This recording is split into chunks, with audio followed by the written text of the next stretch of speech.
Yeah, we had a real surprise event on Saturday, not too long after that first big storm hit. We were kind of jolted out of our chairs by two very loud booms, one from our big beautiful maple in the back splitting, and the other one from where it hit the house and basically kind of bounced us.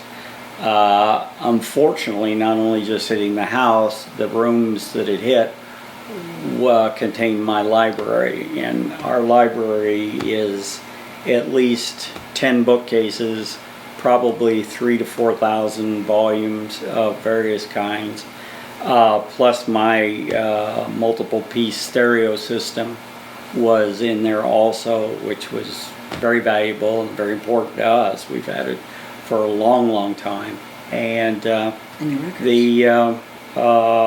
tree, when it fell, came directly into the library.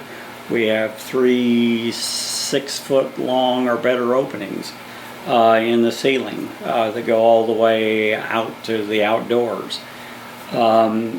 My neighbor, who's an Olympia firefighter, who I had seen a lot of times. He has little kids. I walked the neighborhood. I had no idea he was a firefighter. Yeah. So I recognized him as soon as he showed up, but he said, "I'm with the fire department. I'm your neighbor." And he came in. Yeah. Come on in. Came to help and told us to call 911, explain what had happened. And next thing we knew, the Olympia Fire was here, and they came in with a half a dozen or so guys, including a deputy chief, a fellow named Mike, and they said what happened. They went through the house, they made sure we were okay, made sure there was no electrical issues, cut the power to the place for us, and then they went, this stuff's going to get ruined, looking at our library, and they just on their own began to unload all the books off the shelves, cart them into other rooms upstairs that were not damaged or in danger of being damaged, and lugged not only all those thousands of books, but the bookcases, which were sectional type, what they call a lawyer's bookcase, and they moved each and every one of those. They tarped the table and the recliner that were up there, and then they disassembled my baby, my stereo system, and were incredibly careful with it, took it apart in proper fashion, brought it out. We didn't have to do anything except basically stand back out of the way. So the fire department's responsible for us not having any damage. Other than the structural. Any personal properties at all. And as an aside, we could have had music to the way those men went up and down that hallway carrying all that stuff. Mm-hmm. They were within inches, centimeters of each other. Didn't touch, didn't brush. It was a ballet. Yeah.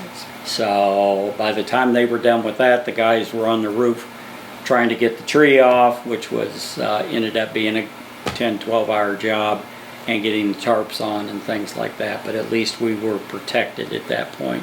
But I have to do a shout out. Our neighbor, when he came over, his calmness helps. There's